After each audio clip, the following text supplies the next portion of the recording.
Yo, what's up guys, it's Handy Design, and in this video I'm be showing y'all how you can make this graphic right here in Photoshop. And I'm going to try to go through it kind of quickly and just kind of go through everything a little bit.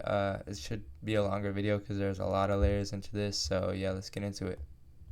Alright guys, so starting off, we'll start with this background here. So we found this picture of Kobe, and all we did was go up here to filter, blur, motion blur, and we added some motion blur just for our crowd back here. Don't worry about that right there. Alright, next for our court, all we did was took our lasso tool and we cut out our court, right?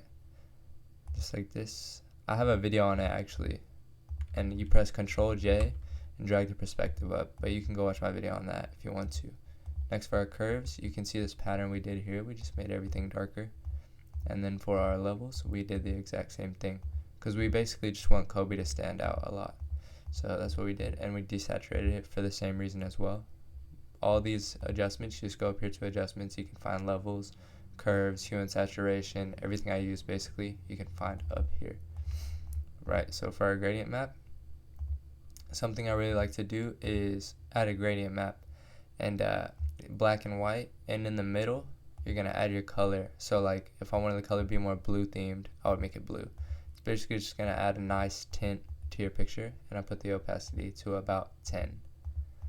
And here we're just doing a little bit of shadows. Next, we looked up lens flare on Google, and we just found one we liked, and we put it on screen, and you can see this guy, how he has his phone. We want to make it look like his flash was on, so we did this for all the phones we could find.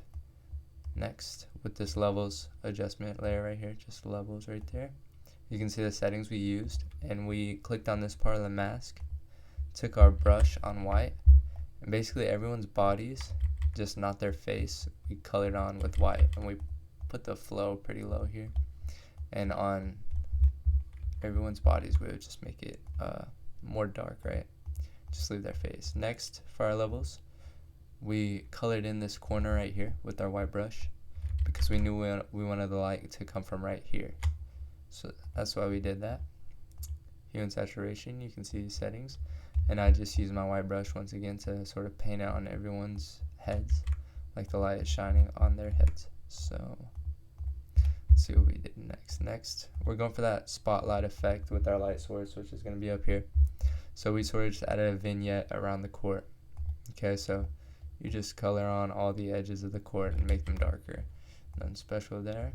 With our selective color, you can see a lot of times when I have basketball courts, to make it look sort of more rich, I'd say, I like to add a selective color and pick a color that really stands out.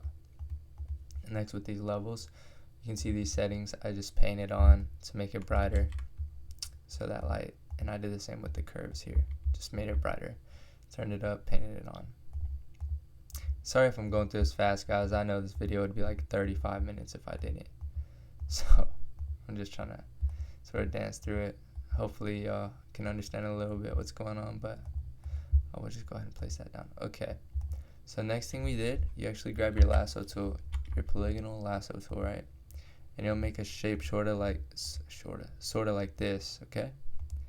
And once you have that, once you have your selection, you can go to curves, and you can pick up the curves, and it'll make a light just like that. And then all you have to do is go to filter, blur, and Gaussian blur, and add a little bit, and you can see it gives it that light effect.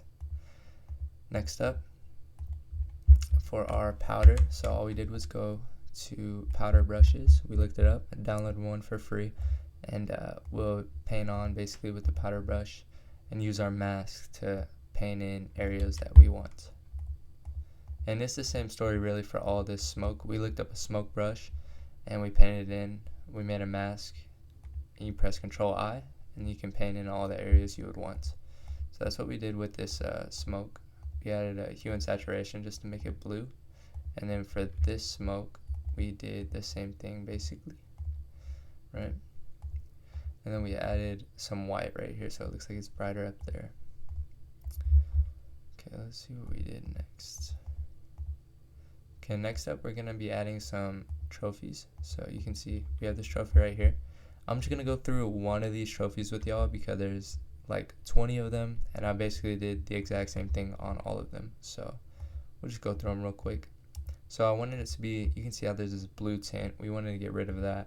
So what we did was just put on a gradient map, black, and then sort of a color a trophy is supposed to be, so sort of a gold, and then a white. We left it on 100 and applied that gradient map. For our black and white, we just applied a black and white and put it on 34 opacity. Curves, this will really sort of make your trophy look a lot better in my opinion. You can see this pattern we went with here.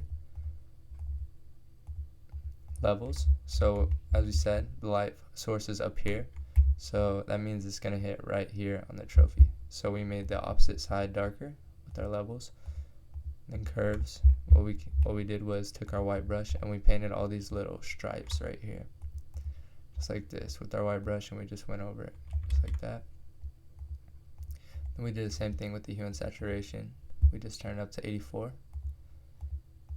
Next up, we turned it up to 93, our hue and saturation. We went around the edges and made this sort of rim light, so as long as you're on your white brush, you can just paint on just like this, and that light looks like it's hitting it. And another exposure just on the very outside, again just to make it darker around the edges.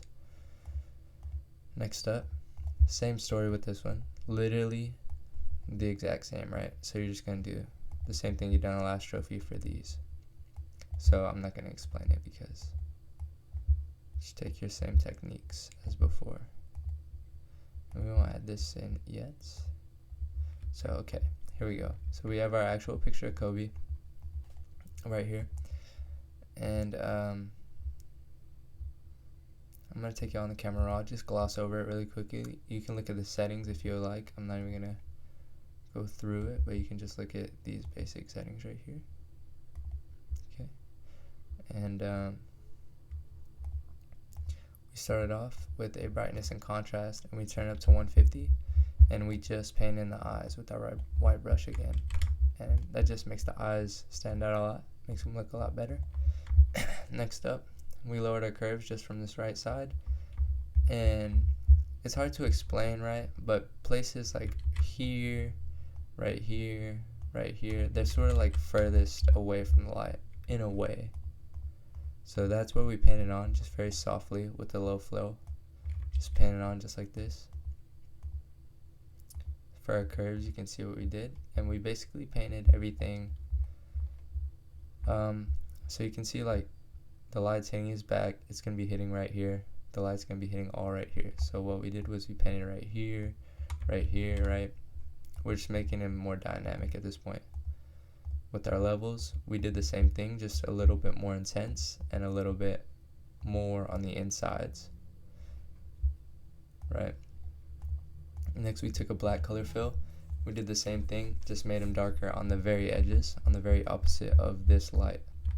So what you can do is just click solid color, click black, and then you can paint it on right here just with the white brush, okay? Next up, we added curves. We didn't paint anything on, we just wanted to make them a bit darker, so you can see these curves we used right here. Next, for our hue and saturation, you can see we kept a little bit of color on there, and what we did was we took our brush and just made it really big, and we just painted on with a high flow. And then you go into blend if, so you double click the layer, blend if, and you press alt and you can drag this. You can see what that does there, right? If you hold alt, you can grab it like that and you can see what it does. Next up, we put our lightness at 93 and we put our flow at 100, and you can see it's sort of a rim light at this point, so you can go around, just add it just like this, and then once you have creases, you just go like that and you press X and you can erase it. Okay, so that's what we did all around his body for that rim light. And then we did the same thing, just a little bit more glowy, more intense, and then we added brightness and contrast, you can see. So we wanted to make the areas where the highlights are a bit brighter, so we put on 86, and you can just paint it on and see how that works right there, just like that. So we just paint it on right here. Next, with our levels, we made this underside of his arm won't be getting hit, or actually this is for something else. This is for our snake, so I'll go add our snake in right now and then we'll come back to it. Okay, so here it is. This is our snake. We found the snake on Google, and we did use liquify. So what you want to do is go to filter, and then you're going to go to liquify right here. And it's basically a brush, and it allows you to distort your image. So we distorted it to where it's wrapping around his arm. Pretty good, right? Next, we added our levels, again, away from the light. We added our hue and saturation, just a glow around, just like we did for Kobe, and then we added our final rim light of the white. So now we can go back down here and get back into, you can see why these shadows are here now. So I just took my levels and I painted on the shadows underneath the snake, okay? And then we hit a selective color to make his skin tone more red. This is something I like to do just to make the skin tone pop a little bit more. You can see these settings I used. Next, we have these snake scales. We just took the snake scale overlay, and we put it on hard light and just laid it on there onto Kobe, so it sort of looks like, it just kind of looks cool. I don't know. Then we added some exposure. And then for this, you're gonna right click again, solid color, white. I like to do this on all of my designs, right? You're gonna make a solid color completely white, put on overlay, and then what you can just do, click on this part of the mask, low flow, and all around the brightest areas of him, paint just like this, and it will sort of look like he's glowing, like you can see that before and after. So that's a pretty cool effect right there. And we'll just gloss over this trophy again. Just same thing as before, like I said, guys.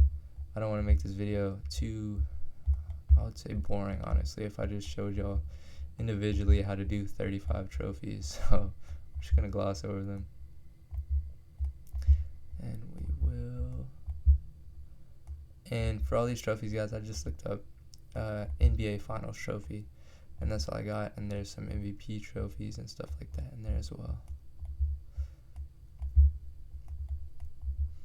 But there we go. We had a basketball right here, as you can see. Next, we went for a brightness and contrast to 128, and we again sort of just added that glow light around, a bit broader this time, so we could just paint around and paint that glow in there, just like that. We added a gradient map, and it's only on 5%. So it's those little things, like you don't know if it does something, but you feel like it might. So this time we added purple. So maybe it did something, maybe it didn't, but what you gotta do sometimes. So next, the same thing we did for this back here, we added the smoke, and then we painted it back on to his arm because we wanted to look like he was sort of more immersed in the scene. Next, we will go with these lens flares. So I looked up lens flare on Google, and you just set it to screen, and then you can put it on these shiny objects, and it has that cool effect right there. And then what I did was just clipping mask, by right click, clipping mask, a hue and saturation, and turn it all the way down. And I did this a few times. You're gonna see like over there, and then down here, just like how I added this light up here, I added just a tiny bit of fog at the feet. And we will go ahead and go into our camera raw. Now I'll show y'all this because I'll break it down, because this is definitely will step up your work a ton. Seriously, y'all saw that before and after, it was huge. So I lowered the temperature, -10, tint, -14. I up in the exposure. I usually like to up in the exposure in my designs because they typically come out a bit dark for some reason. Shadows, we picked them up +8, blacks +9, texture +7, clarity +11, curve, you can see we didn't even do anything to curves. I don't know why it says we did, but our sharpening at 29, and then our color grading. This is one of the biggest things in your camera raw, right? So from our design, we can tell we wanted our shadows to be purple because the shadows were the darkest thing on the screen, and we wanted our highlights to be sort of a gold. So that's when we went to here. We just dragged up our highlights to gold and our shadows down to a bluish purple, and that's what gave it that look right there. Effects, always like to add grain onto mine, a little bit of vignette on it. Calibration, here you just toggle with the colors, whatever looks good. There's no way to really do that really good. Next, all we did was looked up 2K24 logo PNG, and we added it in right below our Kobe layer. Okay, and then we have our text, our watermark down there. And yeah, this is it, guys. I know it was a fast video, and you might have to be a little bit more experienced in Photoshop to sort of know what I'm talking about in some of these things, but I hope some of you guys can just break it down. So, you know what I mean? I appreciate you guys for watching. Let me know if you want any videos like this, and I'll see y'all.